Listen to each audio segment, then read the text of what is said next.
नमस्ते बच्चों, बीए प्रथम वर्ष की क्लास में आपका हार्दिक स्वागत एवं अभिनंदन। आज हम शुक्राचार्य पर चर्चा करेंगे। हमारी फर्स्ट यूनिट में 3 राजनीति शास्त्री है, मनु, कौटिल्य एवं शुक्र। मनु और कौटिल्य हम कर चुके हैं और आज हम शुक्राचार्य पर चर्चा करेंगे। प्राचीन भारत के राजनीतिक चिंतन में शुक्राचार्य बहुत अधिक महत्वपूर्ण माने जाते हैं।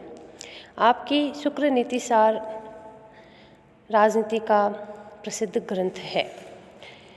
अब उन्होंने बच्चों जो शुक्र नीति है उसमें राजा का कार्यक्षेत्र क्या होगा, राज्य का कार्यक्षेत्र क्या होगा, इस पे जो चर्चा की है उसको हम आज देखेंगे। सबसे पहली बात तो बच्चों ये देखना है कि शुक्र ने राज्य को स्वाभाविक और अनिवार्य संस्था बताया। उन्होंने ये भी कहा कि संसार के अभ्युदय का आधार राज्य ही है और राज्य जो है चंद्रमा के समान है। अब उसके उन्होंने राज्य के कार्य क्षेत्र भी बताया, मतलब राजा को क्या कार्य करने चाहिए। राज्य के कार्य क्षेत्र में सबसे पहला आता है प्रजा की रक्षा। शुक्र के अनुसार राज्य का प्रमुख कार्य प्रजा की रक्षा करना होता है। धर्म के अधीन रहते हुए दंड नीति के समुचित प्रयोग द्वारा दुष्टों का दमन करे, जिससे कि राज्य में व्यवस्था बनी रहे। दूसरा है लोक कल्याण के कार्य। राज्य के सीमित कार्य क्षेत्र की धारणा को अस्वीकार करते हुए शुक्र ने राज्य के कल्याणकारी स्वरूप का प्रतिपादन किया।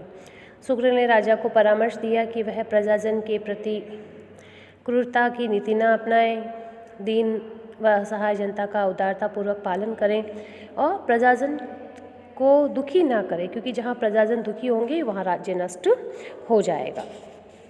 शुक्र ने शासन से ये भी अपेक्षा की कि वह लोक कल्याणकारी जो निर्माण संबंधी कार्य है वो करे। कुएं, बावड़ी, तालाब, उद्यान आदि का निर्माण उसके द्वारा किया जाना चाहिए और पर्यावरण की रक्षा भी शासन का महत्वपूर्ण दायित्व है।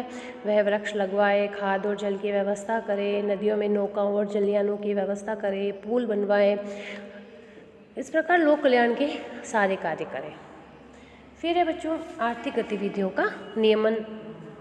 राज्य का कार्य बताया है। चूँकि उस समय गो, गज, अश्व, ऊँट, वेद आदि और ये खनिज थे, इन सब के क्रय विक्रय और चिकित्सा आदि का व्यवसाय राज्य को विनियमित किया जाना चाहिए। राज्य से अनुज्ञा प्राप्त करना आवश्यक होना चाहिए, जो भी गतिविधि हम करना चाहें। शुक्र नीति में इस बात का भी प्रतिपादन किया गया कि उपभोक्ता के हितों की रक्षा के लिए राज्य द्वारा व्यापार और वाणिज्य के क्षेत्र में हस्तक्षेप किया जाना चाहिए। फिर नेक्स्ट है बच्चों प्रशासनिक व्यवस्था का संचालन। शुक्र ने इस बात को अनुभव करते हुए कि प्रशासन के लिए कर्मचारी बहुत अधिक आवश्यक है। प्रशासन के आंतरिक पक्षों, कर्मचारियों के वेतनमान, पदोन्नति आदि के संबंध में कर्मचारियों के लिए लाभप्रद नीति अपनाने की अपेक्षा की है। नेक्स्ट है न्याय की व्यवस्था। शुक्र ने न्याय प्रदान करना राजा का आवश्यक कार्य बताया है। न्यायशील शासन ही प्रजाजन के लिए धर्म, अर्थ और काम के त्रिवर्ग की सिद्धि में सहायक हो सकता है।